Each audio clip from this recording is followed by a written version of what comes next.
Cara, eu nem sei o que é deísta. O que é deísta, Rafael? É a posição de que Deus criou o universo, mas não se relaciona com a humanidade. Nós só poderíamos conhecê-lo racionalmente enquanto um criador apenas. Tu é deísta ou não? Mais ou menos. Eu costumo usar a expressão panendeísmo, ou seja, Deus é tudo, mas Deus vai além da realidade que nós percebemos empiricamente. Esse universo é Deus manifestado em certa forma, mas Deus é muito além disso que nós experimentamos aqui. Então, Deus é realmente ele é conhecido pela razão, não é algo místico, não é algo que você acessa por algum sentimento ou algo assim. Você chega à conclusão de que ele existe, mas ele também não é um ser relacional que entra em aliança para te prometer alguma vida futura. Então a gente conhece a Deus intelectualmente. Nesse sentido, eu sou deísta, realmente. Agora, eu não acredito que Deus trouxe as coisas à existência do nada. Assim. Deus ele cria as suas próprias ideias. Todos nós somos ideia de Deus. Ah, entendi. Rapaz, eu queria saber sobre o cogito ergo num. Ou tu sabe explicar sobre cogito ergo num, Rafael? É cogito ergo sum. É isso, pô, fico confundindo num e sum o tempo todo. É a forma latina de penso logo existo. É o argumento de René Descartes. Ele começou a filosofar, começou a ver que não havia nenhuma ideia segura na mente dele. Ele conseguia colocar tudo em dúvida. Só que no meio disso, ele acabou encontrando um ponto fundamental que serviria de base para toda a filosofia dele, que é penso logo existo. Ou seja, enquanto eu estiver pensando, eu não tenho como duvidar da minha própria existência, porque para duvidar eu tenho que existir. Então, ainda que eu esteja enganado com respeito a tudo o mais, nada vai me fazer duvidar de que existe o eu agora que está pensando. Ah, então praticamente fala sobre a existência humana, né? Sim, Kant foi um dos melhores filósofos, né, Rafael? eu discordo, cara. Eu entendo que o Kant foi uma das maiores tragédias, pelo menos na. Caralho. Ele só foi bom na ética. A ética dele é muito interessante, dá pra gente aproveitar muita coisa, mas o resto do que ele ensinou de bom já estava nos filósofos que ele mesmo critica. Você acredita na teoria da relatividade, Rafael? Se eu acredito? É, se você acha que tá correta a teoria da relatividade. Sim. Eu também acho. A teoria M também. Você conhece a teoria M? Você acha que tá correta também? Teoria M das cordas? É, teoria das quatro, sim, sim, sim. Ah, eu já não sei, né? Eu não entendo muito assim de física, mas eu sei que é uma hipótese que ainda não foi confirmada. O que eu sei é que existem realidades paralelas, tá? Então, se for isso, o que ela prega, resumidamente, ela está correta. É, mano, é tipo, essa parte de realidade paralela, tipo, quando você pensa que, tipo, por exemplo, você.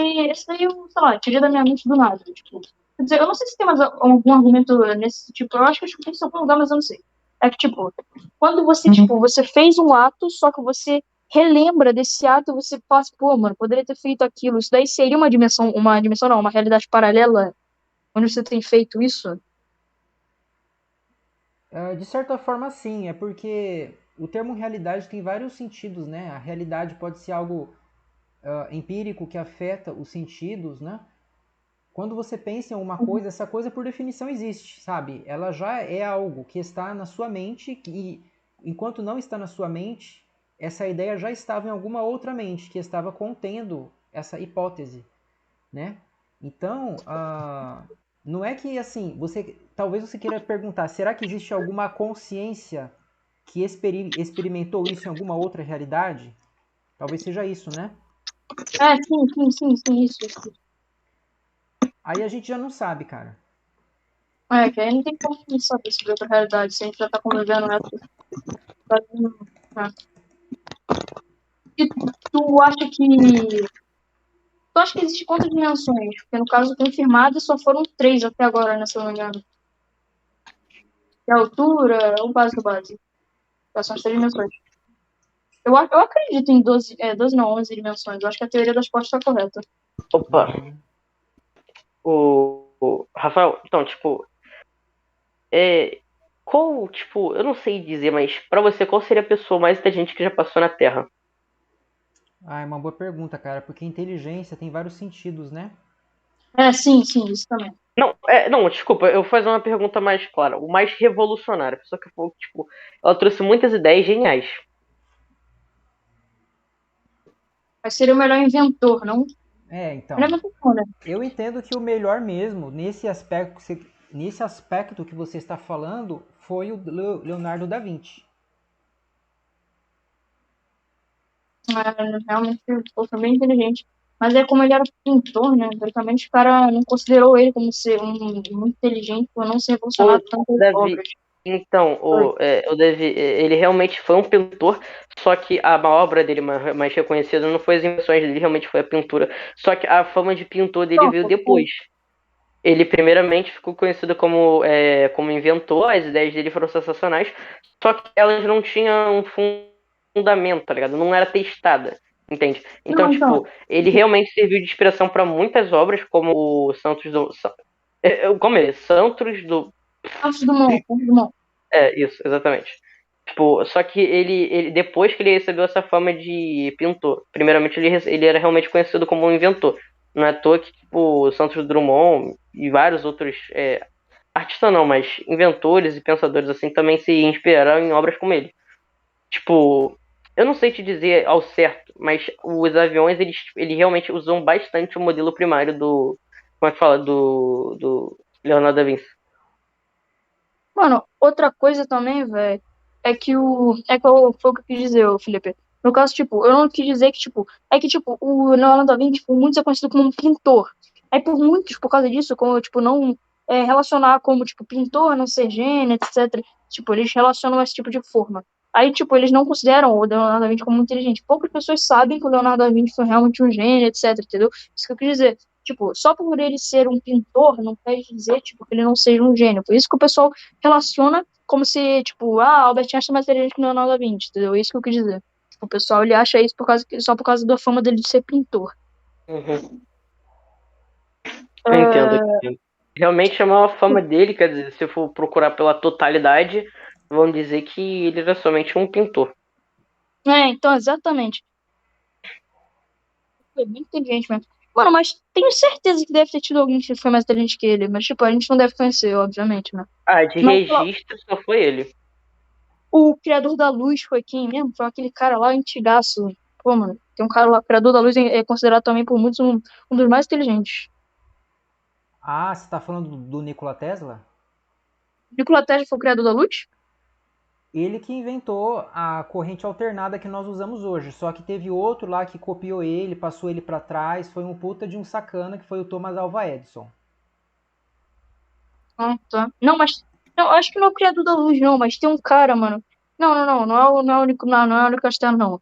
É um outro cara. Deixa eu precisar aqui no Google pra ver se eu acho ele. É um outro cara que também que. Obviamente, né? Obviamente eu não posso reformar isso como se fosse uma opinião correta. Tô vendo TikTok, né? Os caras. Apareceu um monte de cara. Apareceu a cara de um monte de cara lá. Apareceu o Albert Einstein, Nikola Tesla, o Leonardo da Vinci, e um cara lá que eu nem conheço, não sei nem quem é. Eu não sei as invenções dele, mas eu, tipo, não consegui achar isso aqui, entendeu? Aí eu queria ver Cara, quem era esse cara. eu vi uma série não, né? Uma minissérie da Netflix, tipo, dizia sobre o cara que inventou a teoria do vento. E, tipo, eu não lembro o nome dele, ele era africano, e também, mesmo se eu lembrasse, eu acho que eu não conseguiria falar o nome. Tipo, ele, tá ligado? Ele disse que, tipo, para ele o vento, ele mostrava as direções. Só que mesmo se você seguisse ele, você não conseguiria chegar na direção que você quer. Porque por mais que o vento ele vá para uma direção, pô, concreta, tá ligado? Ele continua, vamos supor, ele continua indo para a direita, ele faz desvios e, tipo, ele deu umas provas assim, só que, tá ligado? Não ficou muito correto. Quer dizer, tipo, na minha opinião, tipo, a ideia dele, pô, é boa. Tipo, o bom dessa série é que, tipo, ele tenta provar tudo que ele mostra, tudo.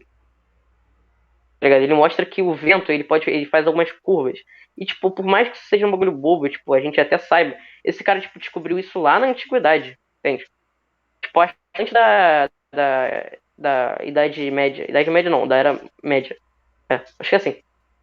Rafael, de novo sobre o Cogito Ergo Sum, é, você acha que ele tá correto? Ou você acha que ele tá correto ou não?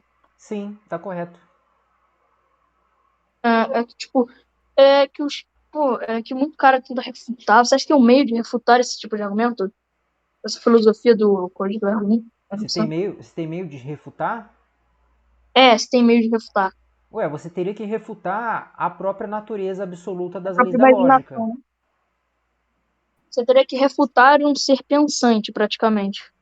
Não, mas a ideia do ser pensante é uma conclusão que você chega a partir desse raciocínio. Então, para você refutar a conclusão, você teria que mostrar que a própria lógica não é uma ferramenta absoluta. E aí você vai ter que recorrer a o que então? Porque para qualquer argumento ser convincente, a gente tem que recorrer à lógica, entendeu? A lógica é inescapável. O Descartes falou: olha, enquanto eu estiver pensando, eu não posso duvidar de que eu existo. E muitos filósofos se inquietaram com isso, porque parece que é só uma pegadinha verbal, como disse o Nietzsche. Porque quando Descartes diz penso, o que penso? Já tem um eu aí na frase, implícito, né? Eu penso. Logo, eu existo. É uma redundância. Sim, é uma redundância, porque o próprio fato de Descartes fazer qualquer coisa já significa que há alguma coisa, assim, já existe um agente aí na própria ação intelectual, né? Então, quando ele coloca isso em um raciocínio, ele está, na verdade, organizando um fato que ele já descobriu logo no início. Quando ele fala logo existo, não é que ele está descobrindo que ele existe, mas ele está apenas confirmando isso mediante essa forma lógica, né, da dedução. Então não tem, assim, eu já li muitas tentativas de refutação. O Kant tentou refutar, o Hume tentou refutar, o Nietzsche tentou refutar. Ao meu ver, todos falharam. É, Rafael, não, Rafael, eu tava aqui no server do Clarence e mais pra cima eu tava vendo o Shin, né? Ele defendendo a tese de Deus não ser onipotente. Aí ele mostrou algumas fotos que provam isso. É tipo, o que tu acha sobre isso? Eu falo sobre isso aí, o mesmo que eu falo sobre o fariasismo, sabe? Porque no fariasismo, Deus é corpóreo, Deus tem que ter uma causa, né? E Deus é o governante cósmico, como diz o Farias. E aí você pergunta, mas como que você sabe então que existe esse governante? Porque se ele não é incriado, ele não é a base da realidade, para você chegar a Deus, você vai usar qual forma, né? Aí ele tem alguns argumentos que, ao meu ver, não mostram de fato que existe, né, esse ser do modo como ele apresenta ali. Ele se sairia muito melhor se ele se declarasse ateu ou se ele defendesse um Deus que de fato é a base de todas as coisas, porque não tem como você defender um Deus que teve um início, que tem que ter uma explicação, né? Porque pela filosofia você não vai chegar nisso, né? Você só vai chegar nisso através de uma religião, igual no mormonismo, eles acreditam que Deus teve início. Por quê? Porque está escrito aqui no livro, né? Então nós fomos criados por esse extraterrestre que chegou a esse patamar super poderoso aí, né? Ele evoluiu até chegar no nível aí máximo que nós conhecemos, né? Embora não seja máximo absoluto, ele é máximo em relação a nós aqui. É, e esse Deus que você está descrevendo, ô Gese, simplesmente não é Deus no sentido filosófico. É assim, porque na filosofia a onipotência é definida como a capacidade de fazer tudo o que é logicamente possível. Existem pouquíssimos autores que defendem que a onipotência permite a violação das leis da lógica. O Descartes mesmo defendeu isso. Ele dizia que Deus poderia sim criar um círculo quadrado, que essa era uma limitação nossa e não dele. Eu discordo. Eu entendo que a lógica aristotélica é a forma da própria mente de Deus e, portanto, não faz sentido dizer que Deus pode fazer algo que é incoerente. A realidade é lógica, né? E Deus é lógico. Na verdade, Deus é lógico e por isso a realidade é lógica, porque a realidade deriva dele, tá? Então eu precisaria ver o que o Shin está querendo dizer quando ele nega a onipotência de Deus. Se é aquela onipotência de fazer tudo o que é possível de ser expresso em palavras, ou se é a onipotência para fazer tudo o que é logicamente possível, né? Porque se for o primeiro caso, beleza. Agora, se for o segundo, cara, então eu quero saber por que ele acredita que Deus tem limitação, né? Ele acredita que Deus pode querer uma coisa e não conseguir? Como que ele chegou nessa conclusão? Eu queria ouvir ele. ele deve estar confundindo muito a parte, tipo, utilizar lógica e ilógica pra confundir Deus tendo limites, cara. Acho que deve ser esse o argumento ruim dele, tenho certeza. Porque não tem como ele provar pela Bíblia dizendo que, pô, Deus não é onipotente. Não tem nenhum sentido, já que na Bíblia, na verdade, diz ao contrário, que Deus não tem limite. Tem poder absoluto, né, no caso. Então, pô, Então, aí eu vou falar pra você o que eu falei pro Jeff. Porque o Jeff, como eu disse, eu falei pelas costas dele, falei pela frente e agora eu vou falar pelas costas de novo. Infelizmente, ele ainda acredita em mitologia, sabe? E Assim, ele, né? Infelizmente, porque o Jeff, ele ainda tem... o cara ora pra Zeus. Calma aí. Hã? Calma aí, ele acredita realmente em mitologia? Ele, tipo, ele tem fé mesmo em mitologia? Sim, religião é mitologia misturada com hipnose, tá? É, e Não, é eu, que, tipo. Não, pode falar, desculpa, eu desculpa, já pode falar. apresentei argumentos pra ele, cara, entendeu? Eu falei pra ele, Jeff, o Gênesis mostra Deus fazendo a terra a partir das águas e colocando o céu para separar as águas em águas abaixo e águas acima. Ou seja, não tem como a terra ser uma bola molhada giratória de acordo com a visão de Gênesis, sabe? É uma coisa óbvia. Assim como Deus não cria as águas, ele faz as coisas a partir das águas. Aí ele chega e começa a sambar, ele começa a rodopiar. Leia o nosso debate que está aqui nesse servidor, debate escrito, aba Gênesis, lá embaixo, quando se fala de teologia. Uhum. Aí ele escorrega, ele fala, mas Êxodo 3,14 traz a revelação de Deus, porque eu digo que é tudo mitologia, não é nada revelado, né? Aí ele fala que a revelação de Deus está lá em Êxodo 3,14. O que diz isso? Deus disse a Moisés, quando ele mandou ele para anunciar a libertação aos hebreus do Egito, eu sou o que sou. Aí o Jeff fala, essa é a prova de que Deus ele existe eternamente de modo imutável e simples. Falo, Jeff, essa tradução está errada. Qualquer pessoa que conhece o hebraico sabe que a tradução certa é eu serei o que serei. Aí ele começa a falar, mas significa que em todos os tempos Deus é aquilo que ele é. Então ele será o que será, porque para as pessoas do futuro, Deus será, né, aquilo que ele será, porque ele está no futuro. Então, assim, é até difícil de explicar aqui para você isso, né? Você vê que eu mesmo me embanando aqui quando eu tento reproduzir esse pensamento dele, porque Deus não disse eu sou o que serei. Ele não disse eu serei o que sou, mas eu serei o que serei. Ou seja, quando vocês precisarem de mim, eu estarei presente para fazer aquilo que for necessário. Eu serei aquilo que eu me mostrar para vocês. Vocês vão precisar de água, eu vou dar água. Vocês precisarão de cura, eu os curarei. Vocês precisarão de livramento dos inimigos, eu serei o guardião. É isso que ele estava falando. Não tem nada a ver com essa ideia filosófica de Deus como um ser simples, imutável, perfeito, que existe eternamente num eterno agora. Isso aí é coisa lá séculos depois do Novo Testamento ainda. Na época do Novo Testamento nem havia essa ideia. Foi construída depois que a Bíblia terminou de ser escrita, né? E o Jeff fica apresentando essas mitologias baseadas em livros sagrados com filosofia junto, no meio, igual. Ele estava defendendo o inferno ali. Tem argumentos filosóficos para defender o inferno, beleza. Só que são argumentos que dependem de premissas religiosas já. Uma vez que você aceita determinadas crenças religiosas, então segue-se que o inferno existe, sabe? Assim, agora, Uhum. eu falei para ele sobre esse argumento de Gênesis que ele não me respondeu. Falei hoje para ele sobre a contradição que existe entre Lucas e João. Porque em Lucas, Jesus é chamado Filho de Deus porque ele foi concebido pelo Espírito Santo no ventre de Maria. Isso significa que não tem como o Pai e o Espírito Santo serem duas pessoas. Se foi o Espírito Santo que gerou, o Espírito Santo tem que ser o próprio Pai. É óbvio. E por que que Jesus foi gerado no ventre de Maria se ele já existia antes, sabe? Em Lucas está claríssimo.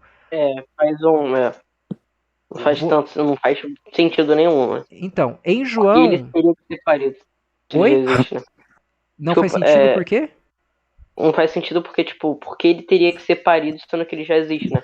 Exato. Naquela época não havia o conceito de pré-existência de Cristo. Aí depois, em João, é outra história. Ele já começa falando de Jesus pré-existindo desde a eternidade. Ele estava com Deus e era Deus. Essa afirmação é bombástica. Ele era Deus antes de se encarnar. E aí diz que O Verbo se fez carne e habitou entre nós e vimos a sua glória, cheio de graça e de verdade, como a glória do unigênito do Pai. Em Lucas, Jesus é o segundo filho de Deus depois de Adão. Assim como Adão foi construído pelas mãos do próprio Deus, né, sem relação sexual, Jesus também foi construído no ventre de Maria sem intervenção de homem nenhum. Em João não. Jesus é o unigênito. Ele não é nem o primogênito, ele é o único, porque ele compartilha a glória do Pai. Ele faz as coisas que o Pai faz. Meu pai trabalha no sábado e eu trabalho também. Por isso os judeus procuravam matá-lo, diz o autor de João, porque ele não só quebrava o sábado, mas dizia que Deus era Ué, seu mas pai. sábado não era o dia de descanso? Sim, mas ele podia trabalhar porque ele tem a própria natureza de Deus, ele faz as coisas que Deus faz. É isso que ele diz. E aí os judeus tentam matá-lo. E o próprio autor comenta que ele dizia que Deus era seu próprio pai, fazendo-se igual a Deus. Ou seja, o conceito de filho de Deus em João contradiz o conceito de filho de Deus em Lucas. Não tem como você falar que eles são, os dois estão inspirados pelo Espírito Santo, entendeu? Porque o Espírito Santo não pode se contradizer. Quem falou que o Jeff me respondeu? Ele não me respondeu. Ele falou: "Não, os textos são perfeitos". Tá, mas então responde isso aqui. Ele não me respondeu. Entendeu? Então, assim, Uhum. ele é um cara muito inteligente, só que infelizmente ele está preso em dogmas religiosos. Ô, Rafael, eu achei o Shin falando sobre a onipotência, sei lá, de Deus. Aí eu Hum, marquei no geral aí, pra tu ver. tá, eu tô indo lá. Uhum. Cara, eu acho mitologia bem. Eu acho a mitologia bem legal, mas, tipo, eu ainda, tipo, tem algumas coisas assim que, tipo, tem uns pontos que, cara, se você for parar pra reparar, não faz muito sentido, até porque, tipo, em algumas das mitologias que existem, tipo, a grega ou a egípcia, elas existem como é que fala? Como é que fala, tipo, politeologia? Como é que seria assim? Tipo, Politeísmo? Não, não é politeísmo, é tipo ter vários deuses. Sim, politeísmo. É, então, entende? Tipo, sendo que na própria Bíblia há uma passagem onde, tipo, não é uma passagem, mas é uma parte, lá na parte de Moisés e os Hebreus, onde ele já mesmo diz que não existe outro Deus sem ser ele mesmo. Tipo, porque a mitologia egípcia, quer dizer, a não ser que ele esteja querendo dizer outra mitologia, porque as mais famosas que eu conheço é a mitologia egípcia, a japonesa e a grega, são as únicas que eu conheço. Quer dizer, eu sei que tem outras, mas que eu me aprofundei foi só essas. Entende? Ah, também tem a. Como é que fala? A dos bárbaros. Não, bárbaros não. Vikings, eu não sei. É, dos vikings. Eu acho que é assim. Eu acho que é assim. Do Odin, do Thor. Entende? Tipo, a passagem diz que, tipo, Deus, ele. Porra, era o Deus do Sol. Era o Deus que, tipo, as pessoas tinham mais confiança. As pessoas acharam que ele era tipo, o melhor, que a salvação estava com ele. E Deus, ele conseguiu mostrar que ele não era nada, porque ele realmente não existia. Até porque ele era Deus do Sol. Deus apagou não, né? Botou uma nuvem no Sol, fez com que o Sol ele deixasse de brilhar por 2 dias. Entende? Tipo, já refutando. Aí ele fez isso com outros deuses. Teve a parte da Ran, do deus dos insetos, botou o deus contra os próprios, como é que fala? Seguidores, entende? Uhum. Tipo, então a parte da mitologia egípcia eu já não acho nem um pouco plausível.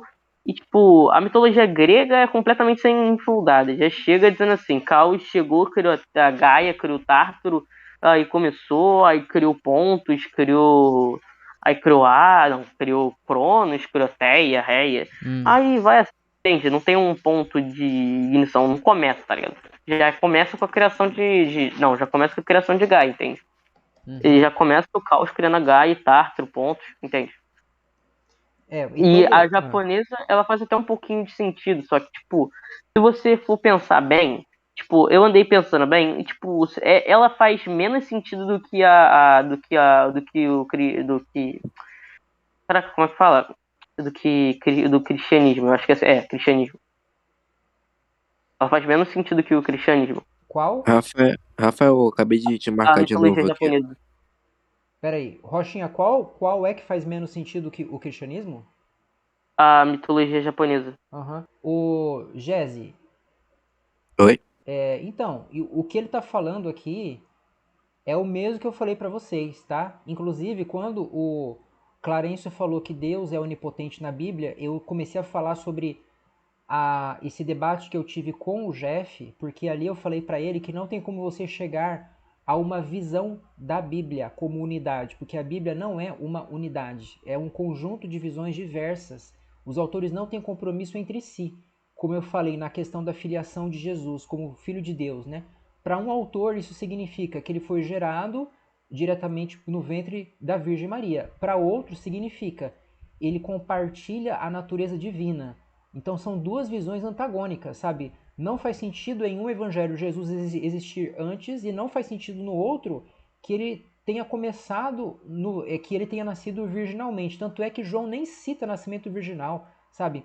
É, então, assim, em Gênesis, Deus não é onipotente no sentido de ser capaz de fazer tudo aquilo que pode ser concebido logicamente. Esse conceito, pelo menos, não aparece ali, e pelo contrário, ele é um tipo de super saiyajin mesmo, né?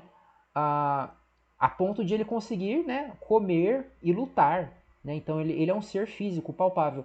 O que o Shin está falando aqui é o que eu já falei para vocês em outra oportunidade. Ó. Deus anda, né, no jardim, ele se locomove, ele pergunta onde está o homem, e não tem nenhuma indicação de que Deus estivesse brincando, de que ele estivesse fazendo um teatro, né? Então, do jeito que está o texto, significa que Deus é um ser limitado mesmo. Ele é um ser que tem um grande poder, né? Mas não um ser máximo, aquele ser que os filósofos pintaram depois, né? Agora, eu não sei se ele está aprovando isso que ele está falando ou se ele só está descrevendo, porque talvez ele não acredite que o Gênesis reflita Deus. Talvez ele seja um cristão que acredita só em algumas partes da Bíblia, né?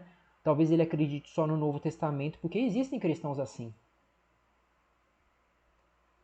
É, Entendi. então, tipo, eu concordo com a ideia da Bíblia. Eu realmente acho, tipo, é a ideia que eu mais acho que é certa. Eu realmente tenho fé em Deus e em Jesus. Só que tem alguns pontos em que às vezes às vezes eu duvido um pouco. Quer dizer, eu não vou lembrar de cabeça, mas tem uns pontos meio que eu não entendo muito bem. Porque eu não me aprofundei, é porque eu não me aprofundei muito no assunto, sabe? Uhum.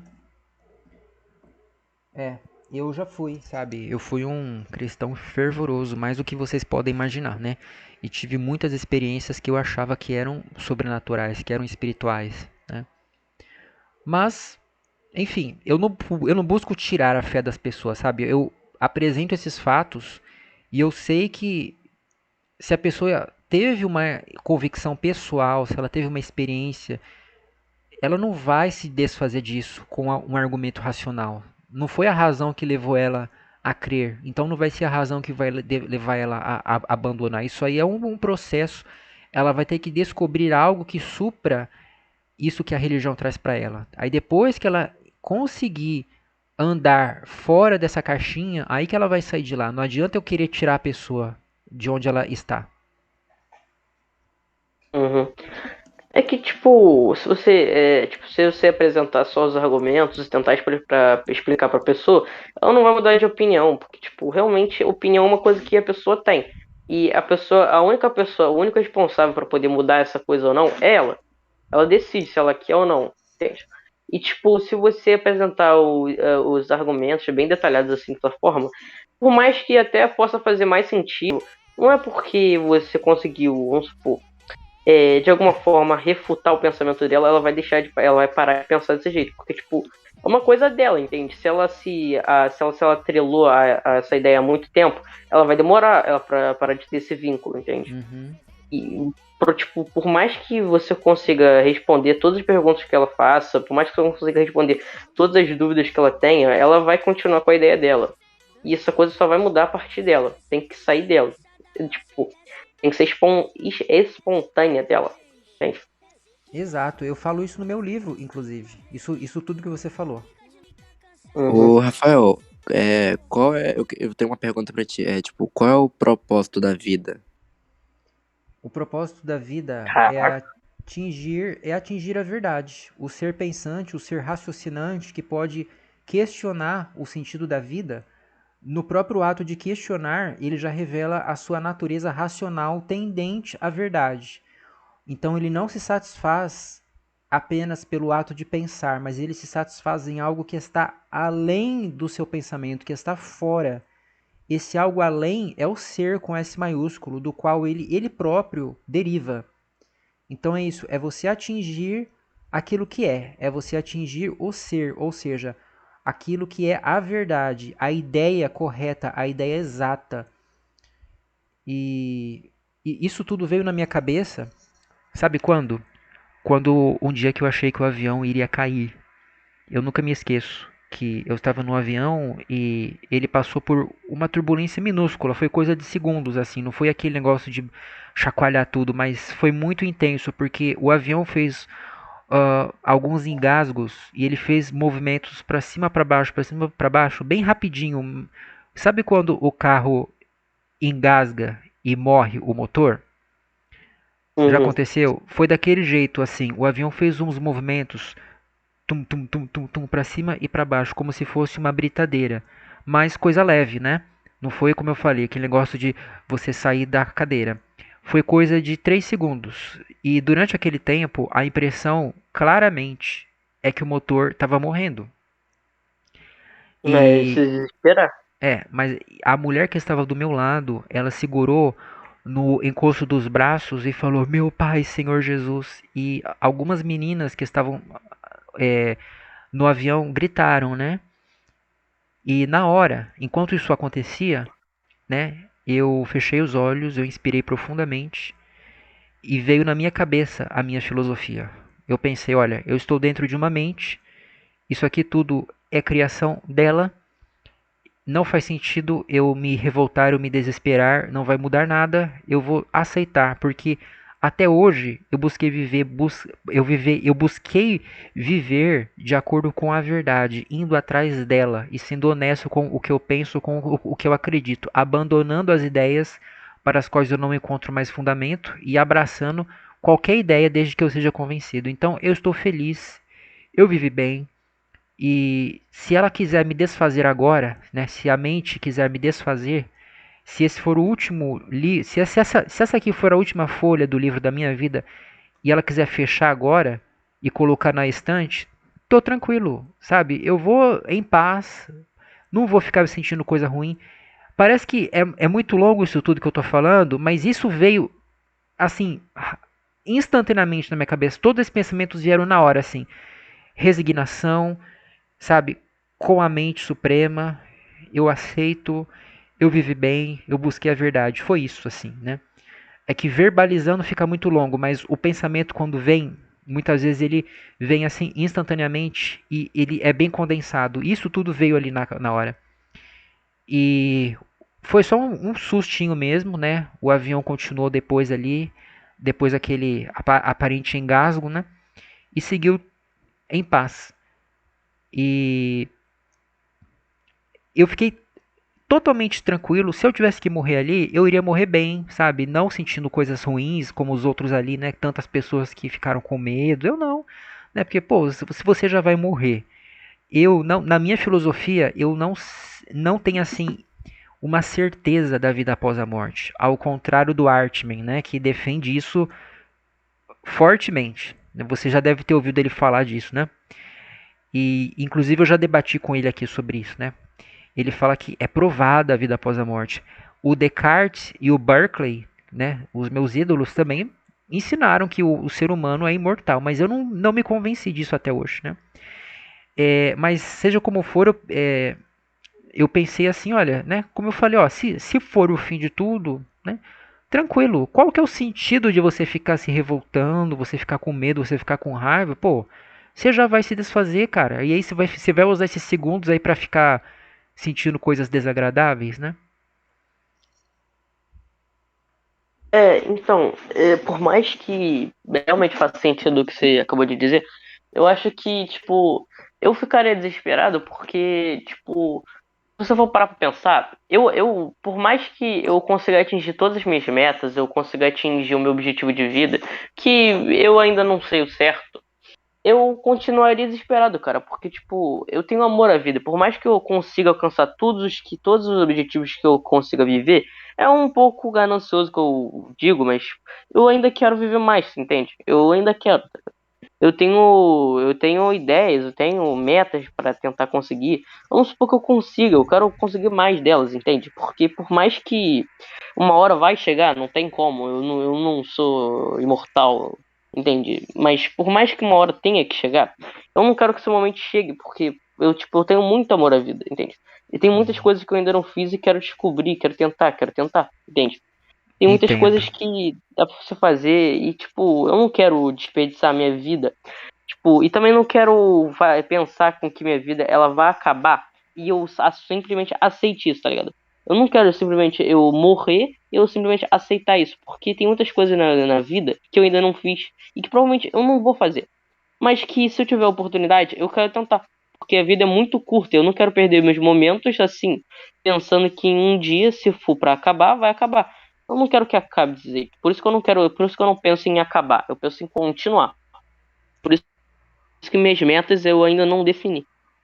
Podem É, ser ilimitadas. isso que você está falando serve de argumento contra o suicídio. Agora, não serve de argumento para que a gente se desespere diante da morte iminente, cara. Sabe? Se você vai morrer, se você vê na sua frente a evidência, cara, qual que é o sentido de você se desesperar, velho? Você vai usar os poucos segundos da sua vida para se sentir mal? É porque o pensamento da pessoa, normalmente, é porque nos 5 segundos em que você percebe que o avião, vamos supor que o avião. Deu um tremelique. Mas como você mesmo disse, quando o avião desbamba, entende? Pô, a primeira reação, a reação mais lógica das pessoas é de se desesperar. Por quê? Porque as pessoas têm amor à vida, elas não querem simplesmente morrer. Quer dizer, tem pessoas que querem morrer, mas acredito que a maioria não vai querer entrar no avião e vai desejar que ele caia pra morrer. Entende? Uhum. Porque, tá ligado? Aí eu penso o seguinte, a primeira reação que a pessoa vai ter realmente é ficar desesperado, porque, vamos concordar, a maioria das pessoas, vamos supor, você ainda quer ter mais, vamos supor que a sua morte seja agora, é meio triste isso, meio babaquice falar isso, vamos supor, você quer ter mais uma página da sua vida, ou, tipo, se você aceitaria simplesmente assim, se pudesse ter duas opções, aceitar que sua morte fosse agora, ou ter mais uma página de vida. Eu queria ter mais uma página de vida, entende? Uhum. Mas isso Claro. daí também não. Então, mas é que tá. Por que, que as pessoas se desesperam? Por causa de crenças mitológicas, porque alguém escreveu há muito tempo, né, que uma pessoa muito ilustre, que tem toda a sabedoria do universo, falou assim, olha, se vocês tiveram fé como um grão de mostarda, vocês podem dizer para este monte, lance-se daqui para o mar, e isso será feito. E tudo que vocês pedirem em meu nome será concedido. Foi isso o que prometeu o personagem, né? Que é cultuado por bilhões de pessoas. Agora eu pergunto, isso se verifica na realidade? Ao longo desses mais de 2000 anos, você conhece uma única pessoa que realmente fazia isso, que falava para o monte se deslocar e se lançar ao mar e que pedia qualquer coisa e conseguia essa coisa? Realmente, sim, realmente, não tem como essa daí. Realmente é uma coisa bem impossível. Só que o que acontece é que eu não sei se ficou muito claro, mas o que eu tava querendo dizer é o seguinte, não há um ponto disso. Quer dizer, desculpa, você pode repetir? Eu não consegui entender muito bem.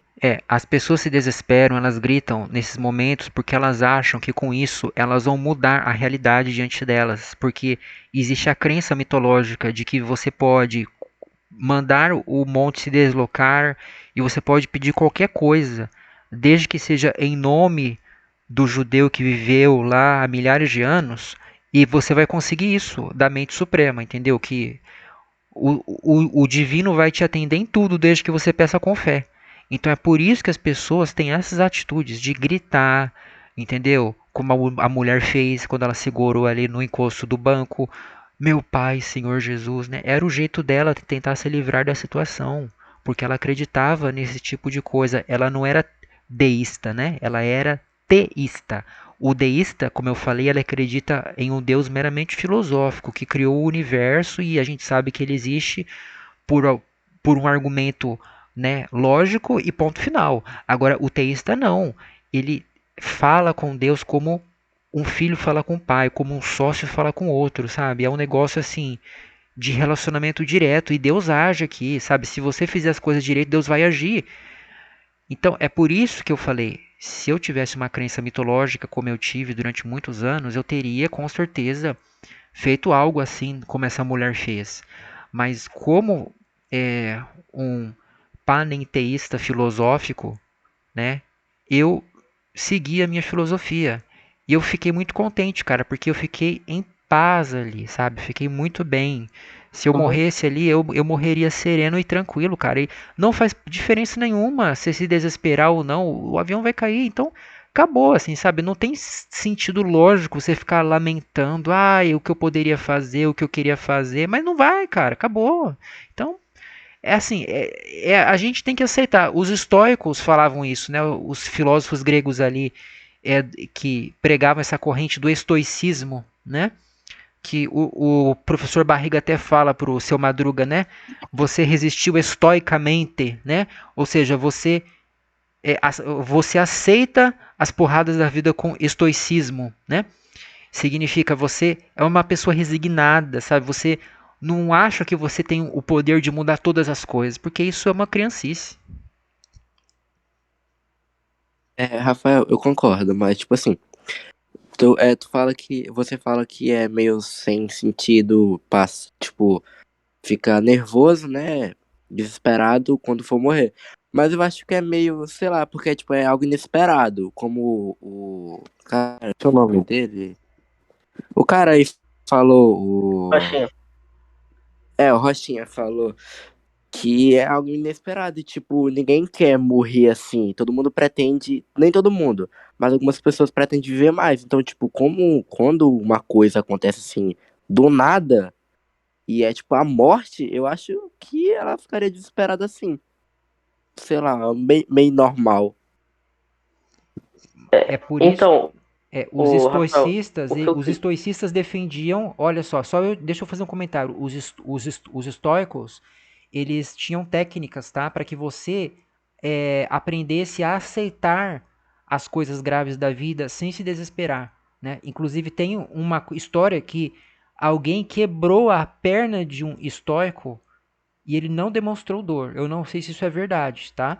Mas na minha experiência eu sei que é Não, possível você desenvolver isso, sabe? Você desenvolver a sua resignação para que você se domestique, para que você se adestre, para não sofrer desnecessariamente, como muitas pessoas sofrem sem precisar, sabe? Você sabe que o avião vai cair, aí você se desespera, você chora, você grita. Pô, em primeiro lugar, sua vida já vai acabar, cara.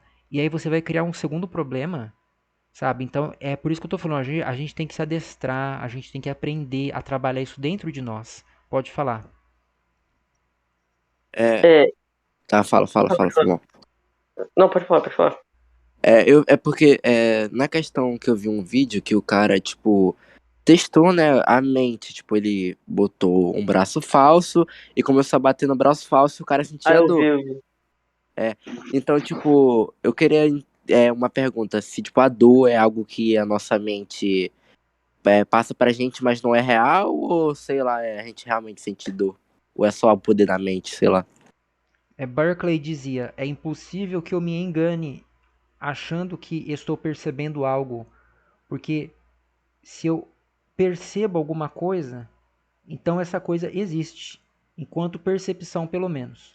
Então eu não tenho como me iludir achando que estou percebendo algo quando não estou. Não, é impossível. A percepção é uma coisa que se dá a nós, sabe? Ela se impõe.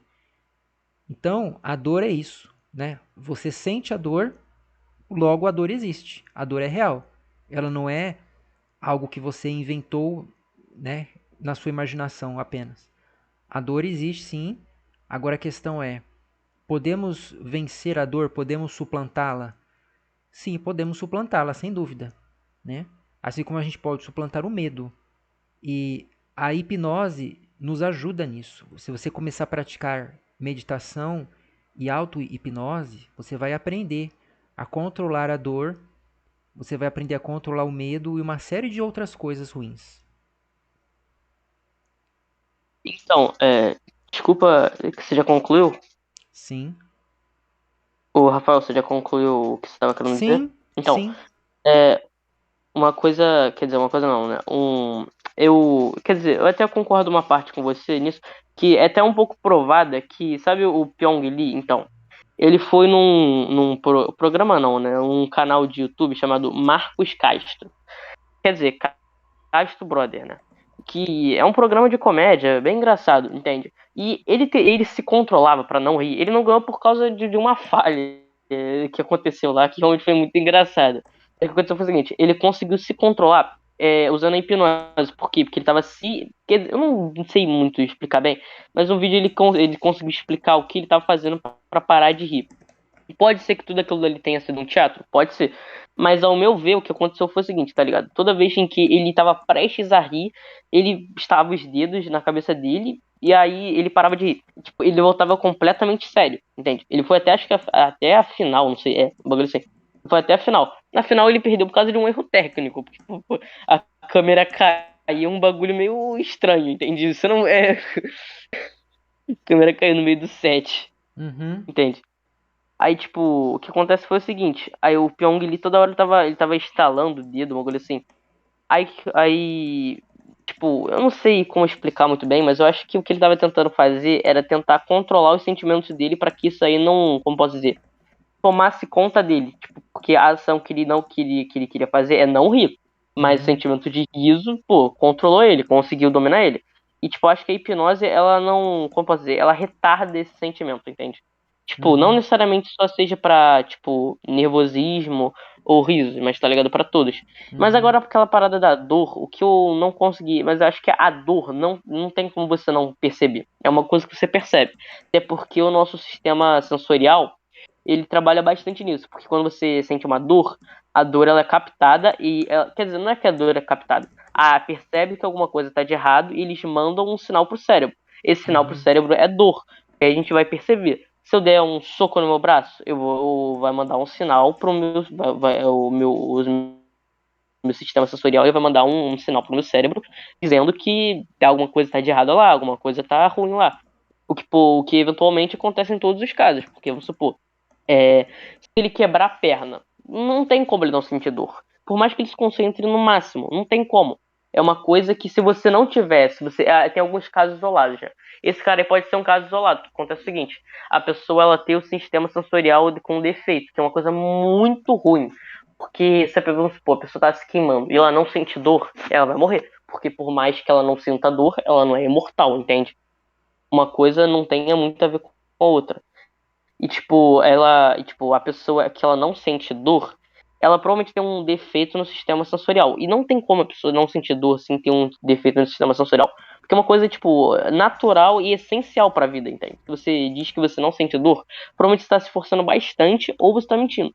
Porque se você tomar um tiro, é um meio equivocado, equivocado não, meio exagerado, mas se você tomar um tiro no braço, vai doer. A não ser que Uhum. você tenha um defeito, como eu já disse. Aí, tipo, não tem como. Eu acho que isso é bem impossível. Bem. Não, cara, é possível sim, viu? Até porque não é o tiro que causa a dor. A dor é uma percepção, né? No caso, o tiro é um evento visível, correto? A gente Uhum. percebe o tiro, né? A gente nota o tiro com o sentido da visão. Agora, aquilo que nós percebemos é algo além de percepção? Seria possível você perceber uma coisa que não seja ela própria uma percepção? O que você acha? Desculpa, você pode refazer a pergunta? É possível perceber algo que não seja percepção? Você quer dizer algo que seja perceptível ou não? Nossa, eu não consigo ser mais claro. Olha, você percebe alguma coisa pelos seus sentidos. É Uhum. possível perceber algo que não seja percepção? Não. Então, uma vez que você consegue perceber o evento que você chama de tiro, significa que esse evento é uma percepção visual e tátil e também sonora?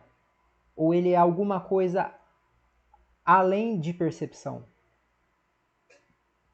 Olha, eu acho que ele é só percepção, mas a parada A dor que eu tô querendo dizer é que a dor não necessariamente seja uma percepção, e sim um sinal que quando você recebe, vamos supor, quando você recebe o projétil, você sente a dor.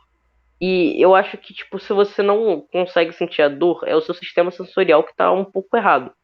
Entende? Porque a dor, ela serve para poder avisar pro seu cérebro para ele corrigir algum erro. Entende? É uma coisa fundamental. Porque se a gente não tiver essa percepção realmente é uma percepção, só que é uma percepção para o nosso subconsciente, porque subconsciente não, desculpa, para o nosso cérebro, porque ele recebe essa percepção não, desculpa, exatamente, ele recebe essa informação por base da dor. A dor é um sentimento que o nosso sistema sensorial capta e envia essa informação para o cérebro processar, indicar o que deve ser feito, entende? A dor, ela é um sinal que o cérebro produz, entende? O cérebro, ele capta a informação, ele capta que alguma coisa teve de errado e ele processa a dor entende?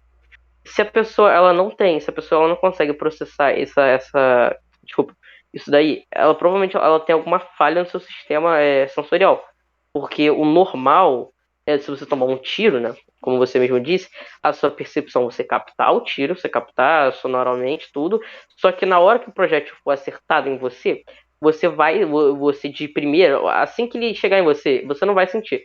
Só que depois que o sinal for mandado para o cérebro captar e mandar o sentimento de dor, aí sim você vai sentir. Porque a dor ela é captada, ela é informada e depois ela é sentida, entende? Eu não, tipo, a dor eu não vejo muito como percepção. Até porque, tipo, se você for dizer assim, tem muitas frases que não fariam muito sentido. Tipo, se você fosse trocar a palavra dor por percepção, entende? Tá, então vamos lá, porque é a primeira vez que eu vejo alguém que nega que a dor é uma percepção, mas você admite que o próprio tiro é uma percepção? É isso mesmo? Cara, você consegue sim perceber o tiro. E sim, levando assim, sim. Tá, mas a dor, ela pode existir se não estiver sendo percebida? Cara, tem algumas. Essa frase que você acabou de dizer. Tem uma dor chamada dor fantasma, que são pessoas que não têm um membro e mesmo assim sentem essa dor. Por quê? Porque alguma parte do seu sistema sensorial pode estar danificada. Entende? Teve um caso que foi, eu achei um pouco estranho. Foi uma pessoa que não tinha uma perna e ela toda hora sentia cócegas no pé. E ela não tinha as duas pernas, entende? Então não Tá, eu tinha nem como conheço. ela Não, eu conheço bem, mas cara, mas a dor fantasma ou qualquer tipo de dor pode existir se não estiver sendo percebida? É essa a pergunta. Cara, então, eu vou dizer que não, porque ao meu ver, eu não consigo interpretar isso daí direito, porque como é que eu vou sentir alguma coisa que eu não consigo perceber? Obviamente tem alguns casos assim, só que, tipo, pra mim, pra eu sentir alguma coisa, eu tenho que perceber. A dor, a gente percebe depois que a gente capta a informação pro nosso cérebro, entende? Sim, mas veja bem, o nosso problema aqui, cara, é que eu queria mostrar pra você que é possível sim uma pessoa tomar um tiro ou ter sua perna quebrada e não sentir dor nenhuma. E aí você diz que não porque existe um evento, né, físico aí que envolve o cérebro, envolve né, o aparato aí que vai fazer com que essa pessoa sinta, querendo ou não. Aí eu tentei mostrar para você qual que é a verdadeira natureza desses eventos físicos que você citou, para mostrar que mesmo eles existindo, não é necessário, do ponto de vista lógico, que a dor apareça. E aí você concordou com aquilo que era o mais importante para mim, que é o fato de que o próprio evento que você chama de tiro é um evento que se resume à percepção. E aí você nega isso com respeito à dor. Isso é surpreendente. Só que agora me parece que você está revendo sua posição, porque você diz que a dor só existe enquanto estiver sendo percebida. A essência da dor depende disso, né? Não existe a dor em si que não esteja em algum sujeito. Eu vou compartilhar não a tela, né? Não a janela específica, mas eu vou compartilhar a tela do notebook mesmo. Vamos ver se eu consigo. Ó, olha a definição de dor: sensação molesta numa parte do corpo de intensidade e natureza muito variável, provocada por causa interior ou exterior ao organismo. Sensação penosa ou desagradável, sofrimento, pesar, condolência, dó, arrependimento, remorso. Então, essas coisas aqui dependem de um sujeito. Como que a sensação vai existir sem um sujeito que sente, né? Sem que tenha uma subjetividade envolvida nisso. É por isso que eu falo, sensação. Qual que é a definição de sensação, né? Será que a sensação pode existir se não for uma percepção? Porque a sensação, olha aí a definição, ó, é um fato psicofisiológico provocado pela excitação de um órgão sensorial. Ó, fato psicofisiológico, não é só fisiológico, tem que ter uma psique, ou seja, uma mente envolvida nisso aí. Intuição sensível de uma qualidade de um objeto, né? Então, para que haja dor, tem que ter um self, tem que ter um eu, né? É por isso que eu Eu perguntei sei. para você se você admitia que a dor era uma percepção. E aí você falou que não, e aí realmente eu fiquei surpreendido com isso. Não, então, desculpa, deixa eu falar. Ó, a dor, essa aqui é a ideia que eu tenho. A dor, a ideia é mais ou menos com a ciência. A dor é o seguinte, a dor, ela primeiramente, vamos supor, a parada do tiro. Você recebe o projétil ele te atravessa. Você necessariamente o que eu digo é quando você tem um sistema sensorial certo, completo, um sistema sensorial normal. Acontece o seguinte, quando a bala te atravessa, vamos supor no seu braço, primeiramente, você não vai sentir, mas logo seu sistema sensorial vai captar que alguma coisa está errada ali. Ele vai mandar uma informação para o seu cérebro. Essa informação, quando ela for captada, o cérebro vai ser o sujeito. Quando ela for captada, ela vai entender que aquilo dali está errado e ela vai processar o sentimento da dor. Por isso que eu digo por isso que eu tô querendo tentar dizer, né? Eu acho que não ficou muito claro, mas tô querendo dizer o seguinte: a dor, ela é resultado de uma equação onde a bala atravessa e o seu sistema sensorial, ele percebe, ele capta informação, ele manda informação pro cérebro, o cérebro capta informação e aí o seu corpo assim, ele sente o sentimento da dor. Entende? Uhum. Tá, mas aí Essa é a minha visão. eu quero mostrar para você que não é necessário que haja dor. Todo esse processo não leva de modo inegável à existência da dor. A dor ainda é uma coisa meramente possível, que pode existir ou não após este processo ou junto com ele, tá? Então, eu preciso raciocinar com você para te mostrar a verdadeira natureza das coisas, porque aquilo que a ciência mostra é a aparência, ela não vai à essência. O cientista só pode nos mostrar aquilo que tende a ocorrer em determinadas circunstâncias, ou seja, as percepções que nós teríamos se ocorresse isto ou aquilo. Se eu tomasse um tiro, quais seriam as consequências, né? Eu perceberia quais sensações, quais imagens eu veria. A ciência mostra que se eu tomasse um tiro, eu veria um líquido vermelho saindo do meu corpo, né? Eu teria uma sensação muito desagradável e eu poderia perder os sentidos e acabar morrendo.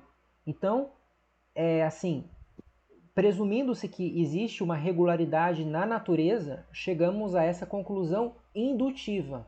Não é uma dedução, né? Porque a gente não chega a uma certeza, mas nós somos induzidos a achar que este resultado irá se repetir, porque ele já foi observado outras vezes, tá?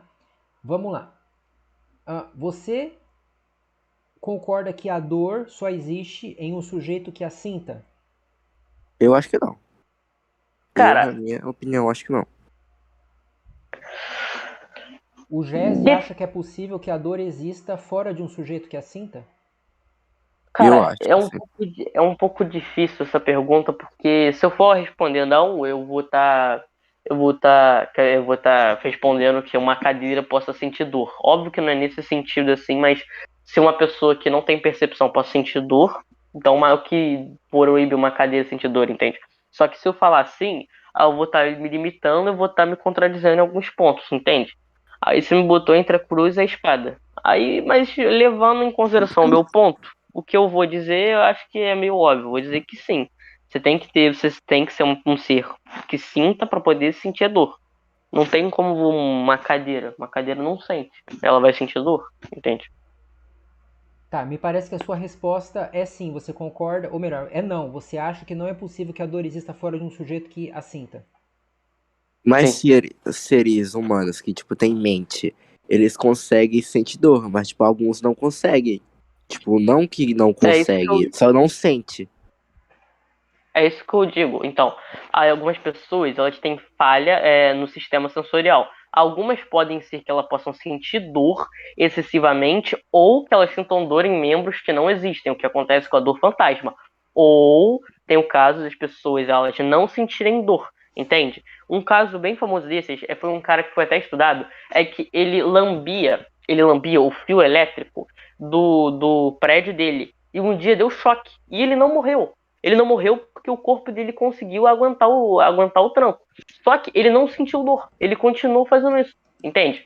Algumas pessoas elas têm um sistema sensorial um pouco diferente das outras. Por isso que algumas pessoas. A vacina, por exemplo. O sistema sensorial não, mas vamos supor, a vacina, ela teve, como é que eu posso dizer, reações diferentes para pessoas diferentes. Por quê? Porque a mesma pessoa, ela, por mais que tenha dois olhos. Tô supondo um exemplo um pouco mais normal, mais padrão. Dois olhos, dois ouvidos, um nariz, uma boca. Eu acho que ela tenha todas essas coisas assim. O sistema, o organismo dela é muito diferente. O organismo dela é muito diferente dos outros, entende? O meu organismo deve ser diferente do que o seu. Isso aí também se cabe ao sistema sensorial. Por isso que algumas pessoas elas sentem mais dor que outras, e outras pessoas não sentem dor, entende? Bom, Então, tipo, pode falar, foi bom. então, tipo, é por isso que, sabe essas pessoas que você tá querendo falar que não sentem dor? Então, elas podem ser. Eu não vou dizer que é todas que têm o sistema sensorial quebrado. Pode ter alguns casos que realmente a dor não seja exorbitante a um ponto de você conseguir sentir. Mas, vamos supor, no caso de levar um tiro. Eu acho que essas pessoas, sim, as pessoas que não sentem dor ao levar um tiro, elas têm um sistema sensorial um pouco ruim. Cara, É, velho, você nesse tá fato confundindo de, tudo. Fala, Jesse. nesse fato de não sentir dor, tem uma doença rara que é tipo isso, entendeu? Tipo, a insensibilidade congênita ou analgesia congênita. É tipo, menos de 50 pessoas no mundo têm essa doença, que é tipo, a pessoa não sente dor. Literalmente, ela tá, tipo, tá provocando ali pra sentir, mas não sente. Isso é, tipo, um problema. Mas, Jesse, Sim. nesse seu exemplo, cara, você acha assim que o mecanismo associado à dor pode ser disparado, ainda que a pessoa não sinta isso? É isso que você tá falando? Não, eu só tô, tipo, falando que tem pessoas que não sentem dor, tipo, apesar de tentar, não sentem. Mas será que vocês entenderam a minha pergunta, gente? Eu só quero saber assim, a dor, isso que eu li no dicionário, essa sensação psicofísica, né? Ela pode existir enquanto não estiver sendo sentida? Sabe, Na eu minha opinião, Fala. então. Na minha opinião, não. Ela só pode existir quando ela é sentida. Se você não sente a dor, você não tem como você não pode ter como receber ela. Você pode receber danos. Isso aí realmente você pode receber. Vamos supor, essas pessoas que não sentem dor, entende? Eu acho que, tipo, por mais que elas não sentem dor, elas não sentem dor por causa de uma falha do sistema sensorial delas. Porque para você sentir dor, você realmente você tem que perceber.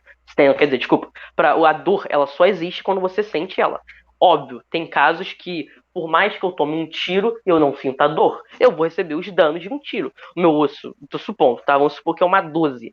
O meu osso vai quebrar, vai sair sangue. Isso aí são danos são danos da equação da bala atravessando o seu braço, entende? Vai acontecer os danos.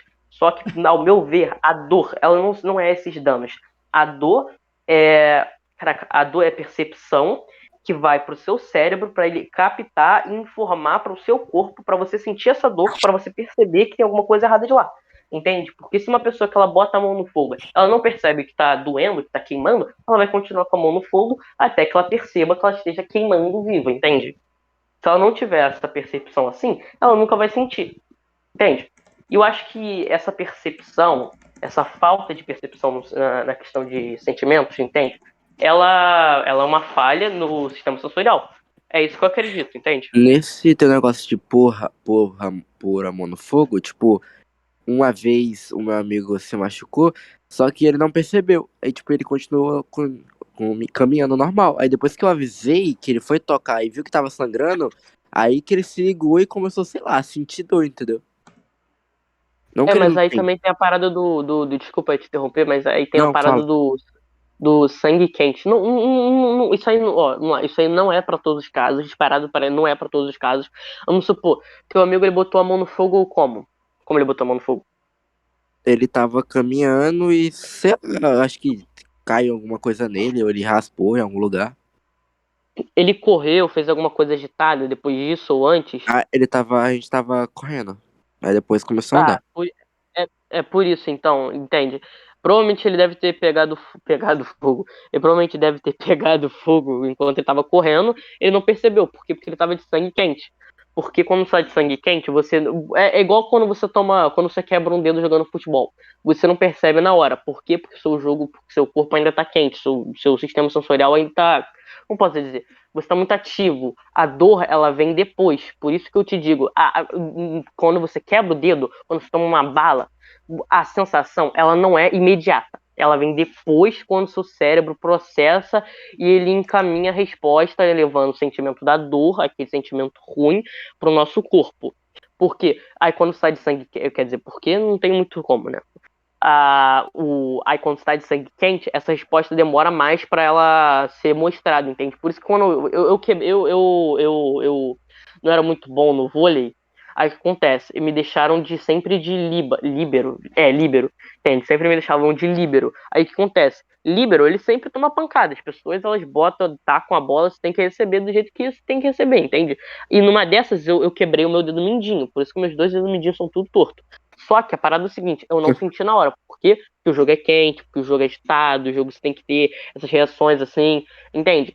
Aí nesse momento aí eu não senti.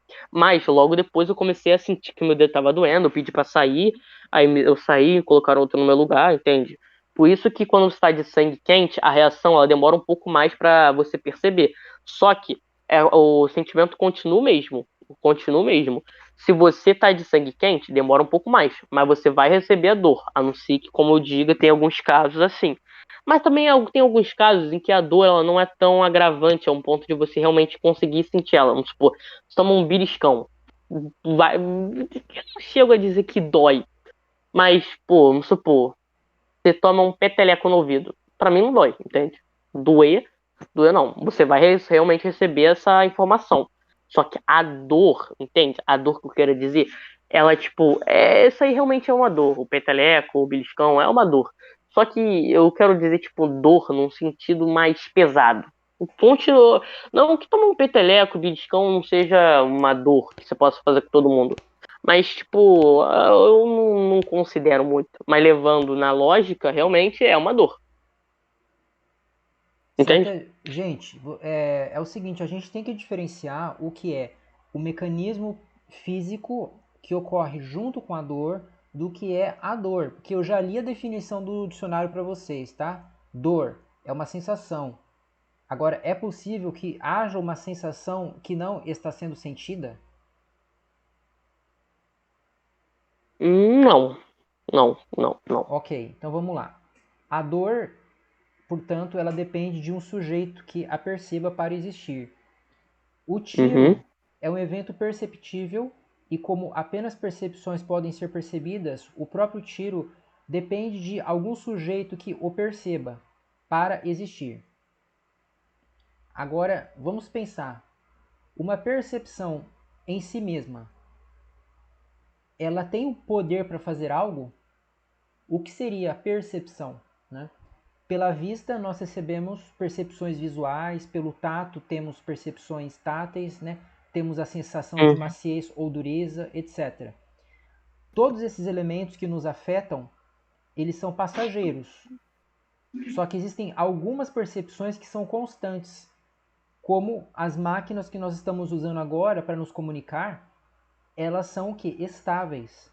Se a gente deixar elas aqui e irmos embora e esquecermos delas, alguém pode encontrar as máquinas e nós mesmos podemos voltar depois para achá-las aqui.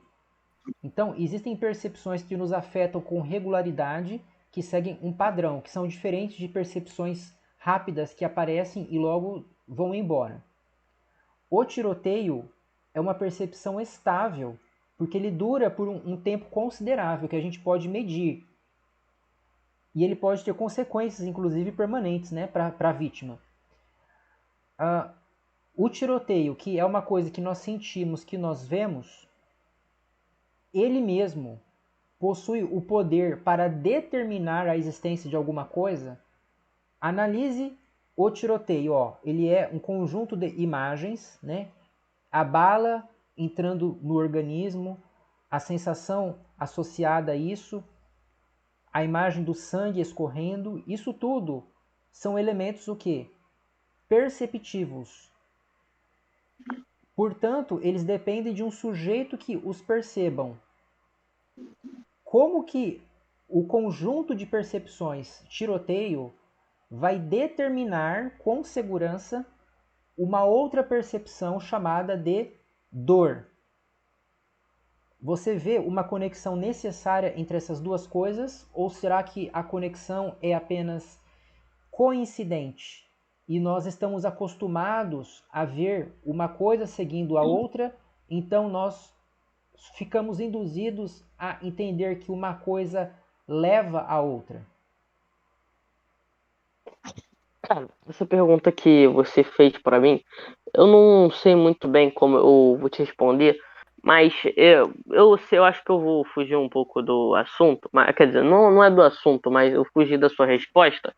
É que o que eu tô querendo dizer com dor e o fato de uma pessoa, ela realmente tem que ter tem que ter um ser pensante para sentir a dor. A dor, quer dizer, dor não, a sensação, ela tem que ser percebida por alguém. Então, vamos supor que existam várias outras sensações que a gente não descobriu. Tô supondo. Aí a gente só vai descobrir ela quando a gente sente elas. Se ninguém sente elas, logo elas não vão existir. Vamos supor que existe a sensação Kimi Hanohama, supondo a sensação água. A sensação água. É a sensação onde você fica tremendo e você não sente mais sua perna. Supondo uma. Entende? A gente não conhece a sensação até a gente descobrir ela.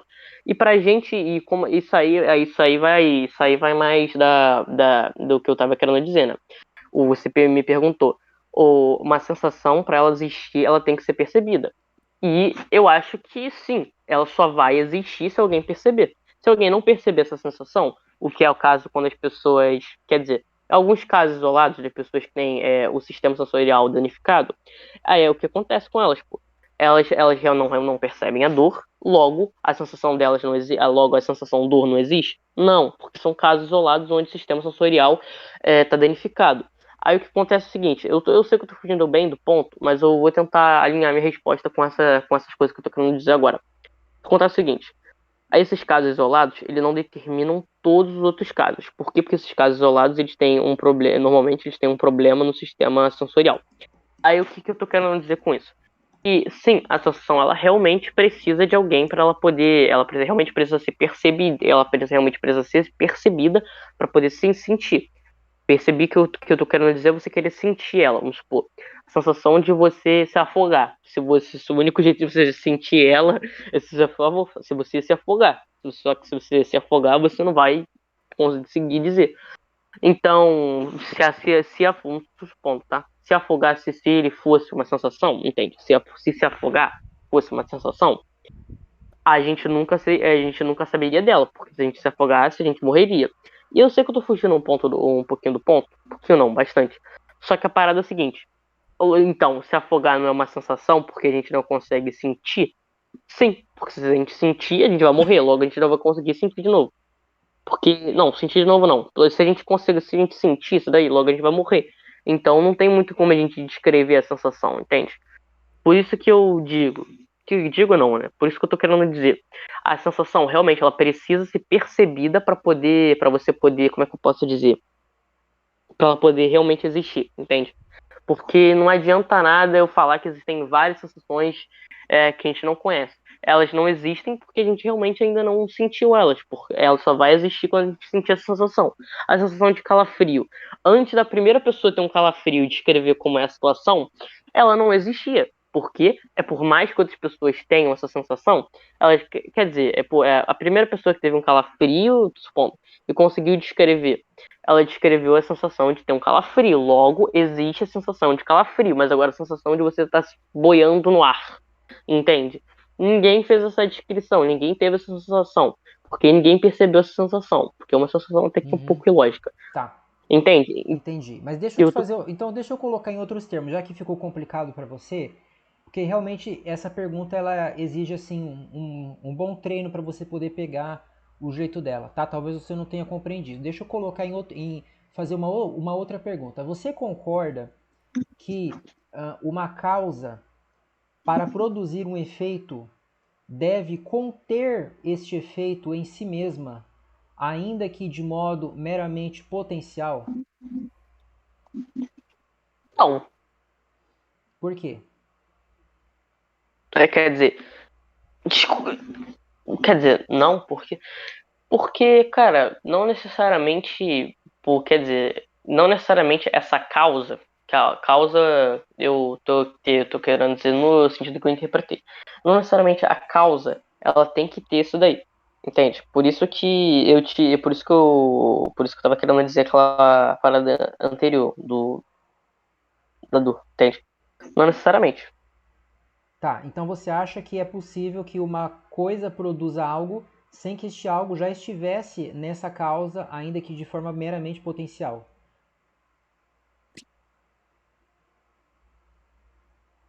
Hum, sim. Não, quer dizer, desculpa, não. Me parece que você está confuso, cara. Ó, existe um objeto A, tá? Este objeto vai produzir um Uhum. efeito. Então, esse efeito vem de A. A pergunta é: antes de o efeito surgir, nós podemos dizer que ele já estava presente em A, ainda que de modo potencial? Ou você acha possível que o efeito venha de A e, ao mesmo tempo, este efeito não estivesse já contido em A? Caraca, então, agora eu consegui entender melhor quando você utilizou essa linguagem. E sim, eu acho que o A, ele tem que, como eu posso dizer? Eu não sei como é que eu não sei como que eu vou responder isso daí. Eu acho que a parada que você estava querendo dizer, eu, cara, eu perdi o meu ponto. Já perdi o meu ponto. Talvez seja Entende? importante você digitar, você abre um bloco aí de texto e você vai anotando, tá? Porque assim, ó, existe A e existe B. A é a causa, B é o efeito. Seria Ok. possível que o A produzisse o B se ele já não contivesse o B em si mesmo? Ou você acha que é possível o B provir de A sem estar nele primeiramente? Eu acho que o B provir de A sem estar nele primeiramente. É possível para você? Sim. Tá. Então nós temos um problema aí de conceito, porque quando você fala que o A produziu B, o que seria produzir, né? É diferente de você fazer com que algo surja a partir de coisa nenhuma. Se uma coisa produz outra, significa que ela gerou a outra coisa. De modo que pelas próprias definições que nós colocamos, quando a gente fala disso, né, de causa e efeito, o efeito, por definição, ele já tem que estar na causa. Porque se não for assim, de que modo a causa vai gerar o efeito? Se ela gera, é porque ela tem as condições em si mesma, ela já tem assim os ingredientes necessários para fazer com que o efeito surja. Se não for isso, qual o sentido de falar que uma coisa causou a outra?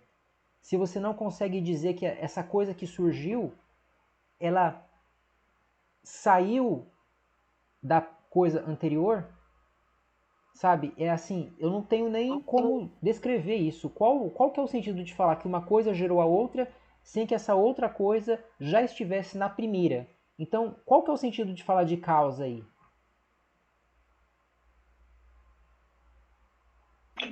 nenhum.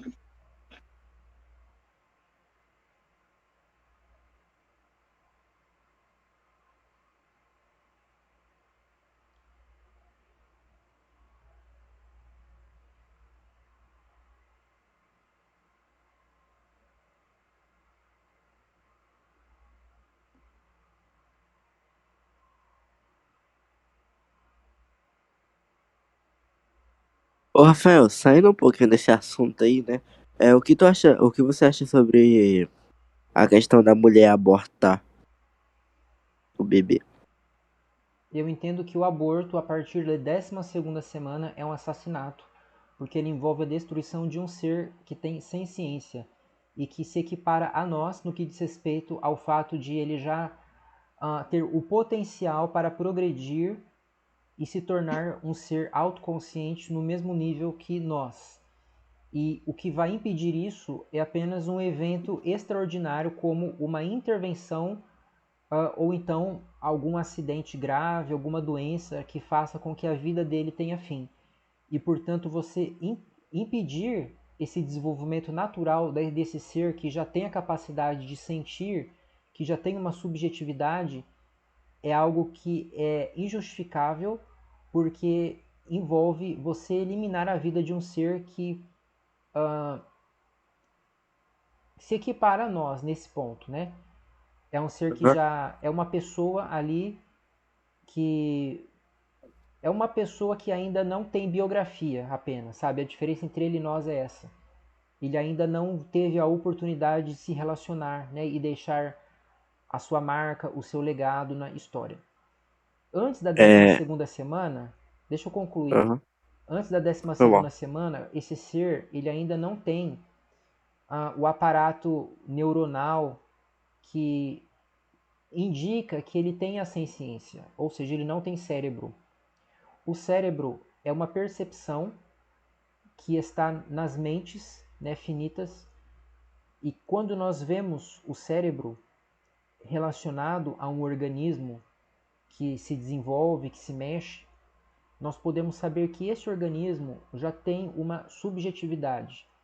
Um ser que não tem cérebro, por definição, não é uma pessoa. Pode ser um cadáver, pode ser um animal e pode ser um ser humano. O embrião é um ser e tem o DNA humano. Portanto, é um ser humano, mas ainda não é uma pessoa. Ele tem o potencial para se desenvolver e se tornar uma pessoa? Sim, ele tem esse potencial. Mas uma vez que ele ainda não atingiu esse estado e ele ainda não tem senciência, ele não sente nada, ele simplesmente é um ser vegetativo neste estado, eu não vejo coerência em você tratar isso como um homicídio. Você tratar isso como se a mulher estivesse matando um feto, e muito menos alguém que já é nascido, que já tem a sua biografia mínima, pelo menos. É desproporcional. Então, se houver punição para essa mulher, que seja algo muito leve, que seja algo ah, que não chegue perto de tratar isso como um assassinato. Do ponto de vista lógico e ético, é assim que eu vejo. Aí tem um aspecto político e jurídico. E a gente tem que perguntar: será que a criminalização do aborto ajuda a evitar essa prática? Né? Porque se a gente não. Não. Então se a gente só está empurrando o problema para baixo do tapete, talvez seria mais inteligente a gente legalizar, parar de fazer com que a mulher tenha medo e conversar com essa mulher, arrumar formas de convencê-la a levar a gravidez adiante para que ela dê essa criança para adoção, alguma coisa nesse sentido. E me parece que é isso que funciona no mundo inteiro. Nos países em que eles deixaram de tratar isso como crime, né, eles conseguiram controlar. Então, por isso é que eu sou o contrário a isso, sabe? Você também, né? Além de todos os fatores filosóficos que eu citei, você tratar o aborto como crime antes da 12ª semana, né, é uma coisa contraproducente. Você argumenta sobre a contra-onipotência de Deus ou a onipotência, tipo, não onipotência ou onipotência? Aí depende, se você está falando de Bíblia ou de filosofia. Bíblia. Eu já falei pra você, cara, em Gênesis, Deus não é onipotente. É sério. É porque Dio tava contra-argumentando contra o Shin, né, sobre Deus ser onipotente na Bíblia, porque pelo que a gente tá vendo, o Shin tá apresentando versículos da Bíblia, entendeu? Tipo, Uhum, se baseando pela Bíblia. uhum. E por que na Bíblia ele não seria, e na filosofia ele seria? Então, Deus na filosofia é o ser maior possível. Ele é a realidade última. Ele é a base de tudo aquilo que começou a existir, né? Então, quer dizer, não tem como um ser assim não ser onipotente, no sentido de poder fazer tudo que é logicamente possível. Entendeu? Aham, entendi. E da onde você acha que, tipo, Deus, ele se autocriou, ele tem uma origem, tipo, nasceu de alguma gente, sei lá. Por Deus ser a base de tudo aquilo que começou a existir, não tem como ele ter sido gerado por outro, senão ele não seria Deus, ele tem que ser aquele que existiu desde sempre. Ah, exato. Então, como você acha que, tipo, tudo aconteceu? Do nada, assim, não existia nada e um ser humano, né? Vamos colocar Deus como ser humano, só uma suposição, se autocriou. Não tem como uma coisa se autocriar e não tem como alguma coisa vir do nada. Se houve um tempo em que nada havia, nada teria começado a existir. Se existe alguma coisa hoje, significa que nunca houve um tempo em que não houvesse nada. Sempre houve alguma coisa em algum tempo. Sempre houve o ser. Ok. Nesse contexto de sempre ouvir alguma coisa há algum tempo, essa coisa não teve início? Tem que haver uma coisa que nunca teve início. Tem que haver algo que existiu desde sempre. Isso é uma necessidade lógica, assim, pela própria estrutura da realidade. Tem que haver algo que sirva de fundamento para tudo aquilo que começou a ser. Entendi. Ah, tipo, na Bíblia afirma, né, que o suicídio é pecado. Você acha também, tipo, dessa oposição? O suicídio, se você entender que o pecado, no caso, na minha filosofia, né, eu digo assim, que imoral é aquilo que contradiz a razão. Se você segue uma conduta justificável argumentativamente, com base em princípios autoevidentes, que sejam demonstráveis logicamente, você está sendo ético e moral. Agora, se você tem uma conduta que não é justificada pela lógica, mas é uma conduta que é puramente emotiva, você está sendo antiético, né? Porque você não é um ser apenas instintivo, você é um ser reflexivo, autoconsciente.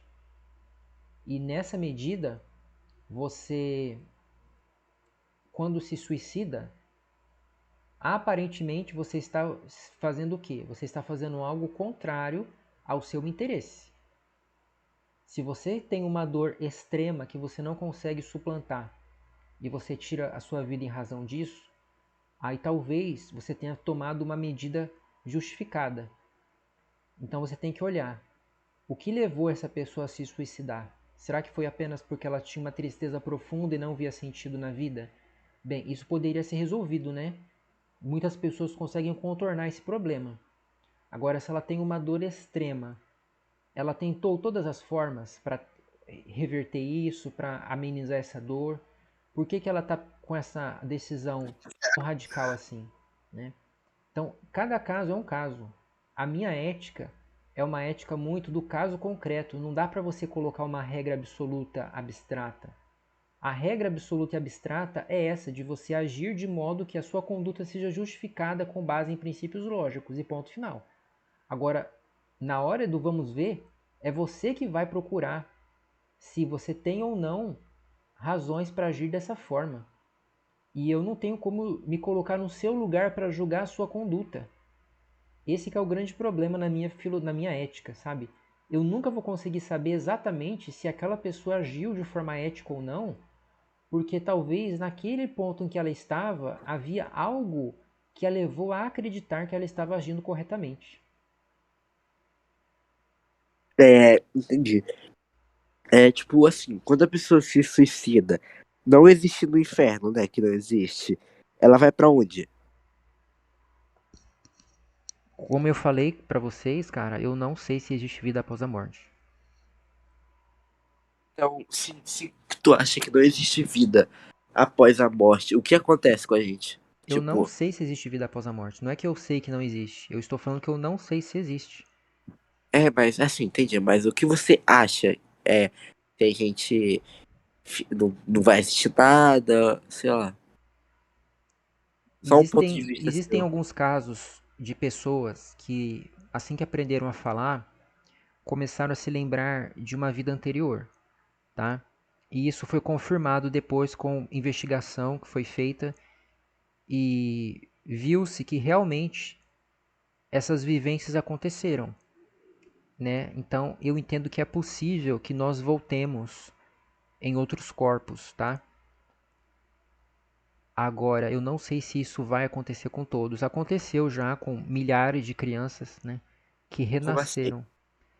Você renasce com um corpo diferente, mas você mantém as suas memórias. Não, como assim? Tipo, se eu morrer, eu vou renascer no corpo de uma pessoa, só que com a minha memória passada. E se eu for falar assim pra pessoa, ah, eu morri, só que eu renasci nesse corpo agora. Isso já aconteceu. Caraca, Isso já foi investigado cientificamente. Tem um vídeo onde eu coloco todas as referências dos artigos. eu vou assistir depois. Nossa, então não vai ter um fim. Eu não. Só Ô exemplificando. Gese, eu acho Oi. que após a morte eu vou me desfazer apenas. Eu vou deixar de sentir e de pensar, tá? Agora, é possível que isso não ocorra. É plenamente possível que eu continue consciente. Eu não sei de verdade. Rafael, Ah, assim, eu me pergunto, se tudo que a gente pede e alguma, entre aspas, alguma coisa vem pra gente, é tipo Deus, Jesus, tipo assim, eu quero que Deus me conceda que eu fique bem dessa gripe, entendeu? Então, tipo, se eu ficar bem, é ele ou porque, sei lá, eu fiz alguma coisa? cara, como eu falei pra você, são os teístas que acreditam nesse tipo de relação com Deus interagindo conosco como uma pessoa, sabe?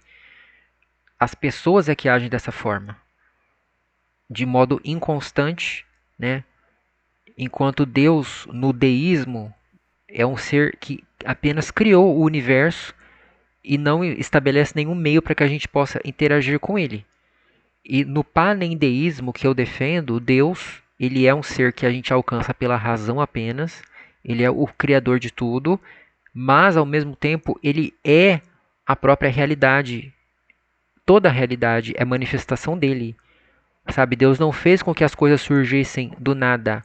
Ele fez com que as coisas surgissem dele mesmo. Ele é o tudo, ele é o ser. E Deus fez isso atuando nas mentes finitas. Ele imprimiu as ideias dele nas nossas mentes.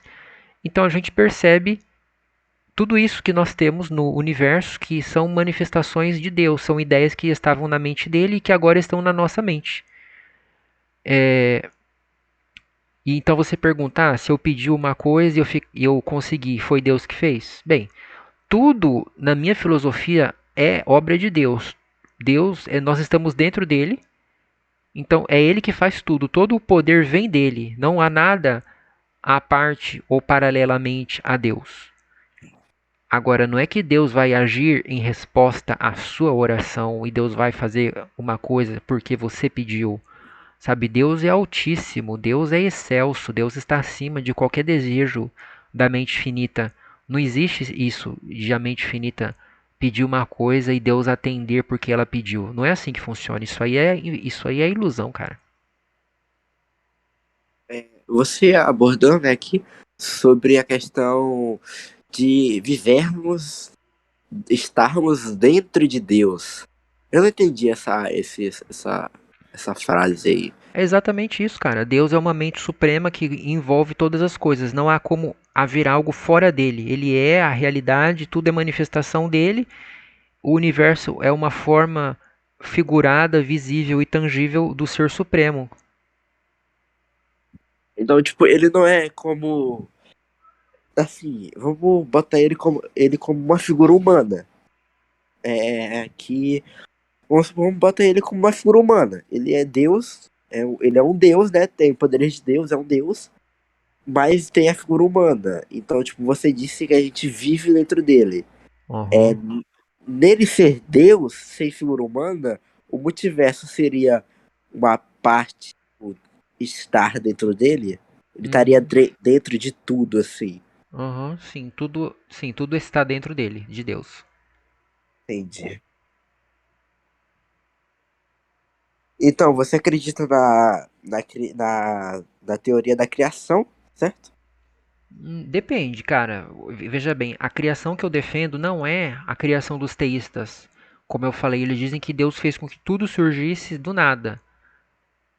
Não é verdade. Deus ele cria apenas as suas ideias. Ele não cria nada diferente dele mesmo. Tudo essencialmente é Deus. Entendi. Tudo essencialmente é Deus.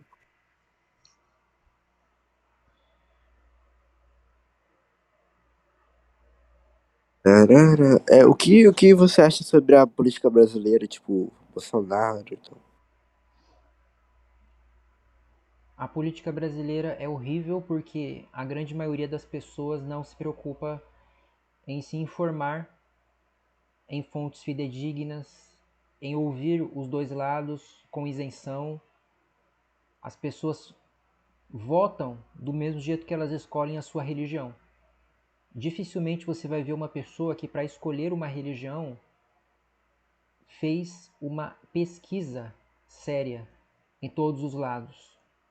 Ela se contenta com a religião que lhe foi ensinada, ou então ela segue alguma religião que mostre, que dê para ela algum conforto. Ela está passando por um problema muito sério e ela conhece alguém que frequenta um certo local religioso, ela sente a vontade de ir lá e ela se identifica com aquele local, ela se sente bem com aquelas palavras e, portanto, ela se converte.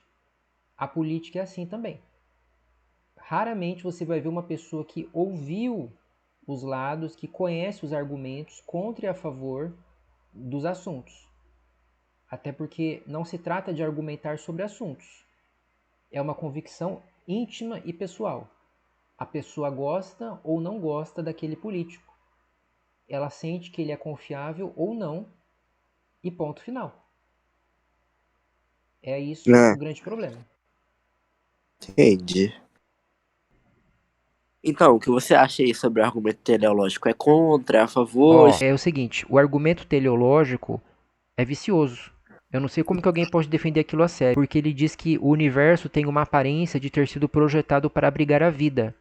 O universo tem inúmeras variáveis muito delicadas, de situações pelas quais a vida seria possível. Então, esse número de conjunturas, de coincidências, né, não podem ser apenas fruto do acaso. Tem que ser uma mente que projetou isso. Mas o problema, em primeiro lugar, é que ele não prova nada. Ele só mostra uma possibilidade dentro do que nós conhecemos. Apenas isso, né? Então é possível que haja um tipo de espuma e cada bolinha na espuma é um universo, né? Então nós temos inúmeros universos ali com seus Big Bangs, né? Cada bolinha da espuma é um Big Bang. Então nós temos acesso ao nosso universo aqui, mas em outros universos talvez não tenha começado a existir vida nenhuma. As coisas podem ser todas caóticas. Então, aqui dentro do nosso universo, nós olhando tudo, as coisas são organizadas assim, mas não quer dizer que houve uma intenção por trás disso. E outro ponto é que o argumento teleológico ele coloca uma limitação em Deus.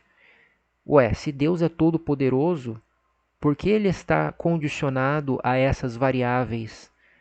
Se ele quiser criar a vida, ele não precisa de oxigênio, ambiente ameno, proteção contra asteroides, etc, etc. Não é verdade? Ele pode fazer com que a vida surja e pode conservar essa vida em qualquer ambiente.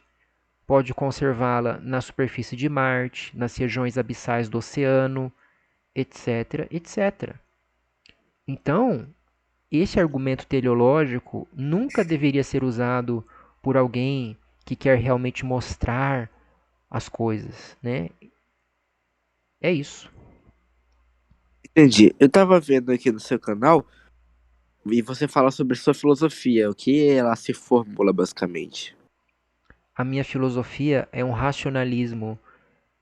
Ela diz que a verdade é conhecida pela análise lógica de princípios autoevidentes que são acessíveis a qualquer pessoa que se ponha a pensar com clareza em busca de ideias que sejam autoevidentes. Talvez eu tenha sido um pouco redundante nessa minha explicação, né? Porque a verdade é assim mesmo, ela é circular, né? A verdade é uma ideia exata que expressa a realidade e que não pode ser duvidada de forma coerente. Se você tenta duvidar da verdade, automaticamente você vai se trair, porque você vai ter que presumir que existe a verdade para você conseguir duvidar dela.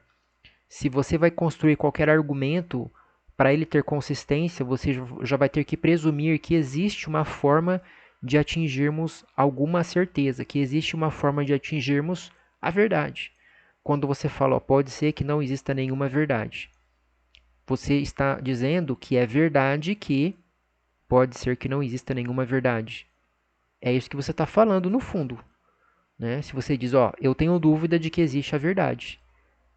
Esse fato é certo? Você tem certeza de que você tem dúvida? Então você nunca vai conseguir fugir do fato de que existe alguma verdade, sabe? De um modo ou de outro, você vai estar dentro desta ideia. Antes de eu estudar, eu quero saber um resumo. O que o Tratado de Berkeley aponta, basicamente? Ele me diz que o conhecimento humano depende de a gente definir as palavras, depende de a gente afastar as palavras inúteis que não têm conteúdo, de modo que nós podemos atingir a verdade das coisas raciocinando a partir das percepções e raciocinando sobre aquilo que nós falamos, para nos desfazermos de expressões ocas que só fazem com que a gente perca tempo, que não realmente correspondem a nada substancial. E Entendi. ele diz que o universo percebido é um conjunto de percepções. Melhor falando, é um conjunto de ideias. E as ideias, quando percebidas nas mentes finitas, se convolam em objetos físicos. Enquanto elas não estão sendo percebidas por nenhuma mente finita, as ideias estão em uma mente incriada, que contenha todas as ideias em todo o momento. Entendi. Eu entrei aqui no debate finalizados do Clarencio e eu vi um debate seu com o Faria sobre corpo e alma. Como é que foi exatamente? Eu mostrei para o Farias que não faz sentido ele usar o argumento de Descartes para defender a alma e ao mesmo tempo dizer que a alma é uma coisa corpórea que precisa estar em um lugar para existir. O Farias, sem perceber, ele está materializando a alma. que em Descartes é apenas uma coisa que consiste em pensar. A alma em Descartes não pode ser medida, ao contrário do corpo. E o Farias diz que sim, a alma tem que ter tamanho, tem que ser mensurável, tem que ser extensa, porque senão ela não existiria, ela não conseguiria agir. E eu mostrei para o Farias que para um objeto existir, um objeto percebido, né, ou perceptível, um objeto passível de recair nos nossos sentidos, este objeto ele tem que ser percepção. O objeto perceptível, abstraído das percepções que correspondem a ele, se reduz a apenas um conceito. Ou um objeto é uma descrição na mente de alguém, ou ele é percepções, obviamente, na mente de alguém. Não há nada além disso nos objetos percebidos ou nos objetos perceptíveis. Eles são apenas isso. E, por consequência, a alma, enquanto coisa que pensa, não pode ela mesma ser percebida. Não pode ser algo figurado, colorido, passível de emitir som. A alma que o Farias defende não é a alma de Descartes.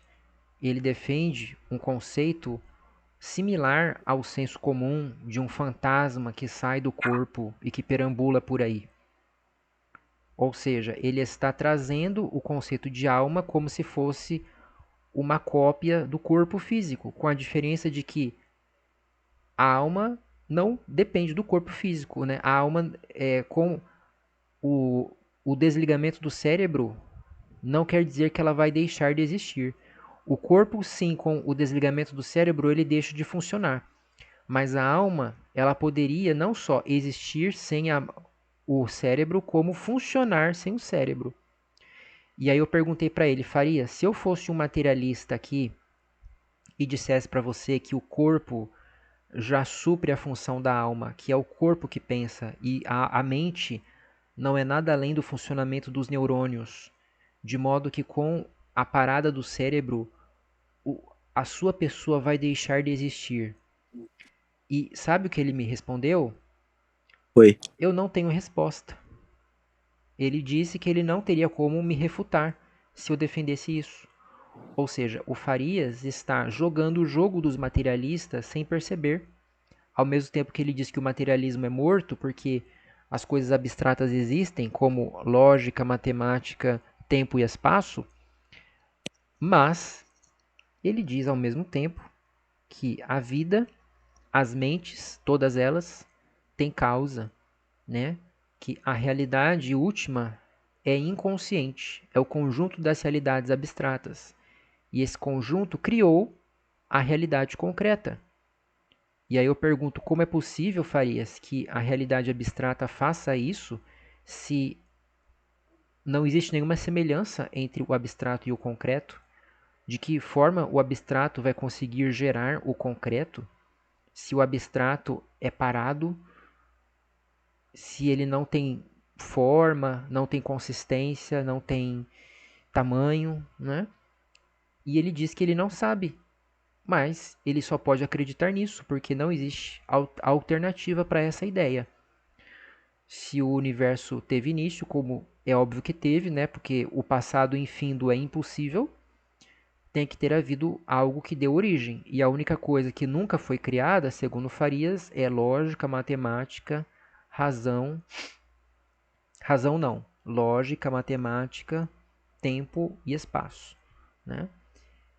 E ele diz que essas coisas são causas do universo, mas não causaram o universo. São causas que não causam. E eu perguntei para ele se ele acha isso incoerente, ele falou que não, né? E foi isso que ocorreu, cara. Ele diz que Deus, por ser uma mente, tem que estar dentro do tempo, dentro do espaço. E eu mostrei para ele que o conceito de tempo e espaço pressupõe uma mente finita. O tempo nada é além da sucessão de percepções em uma mente.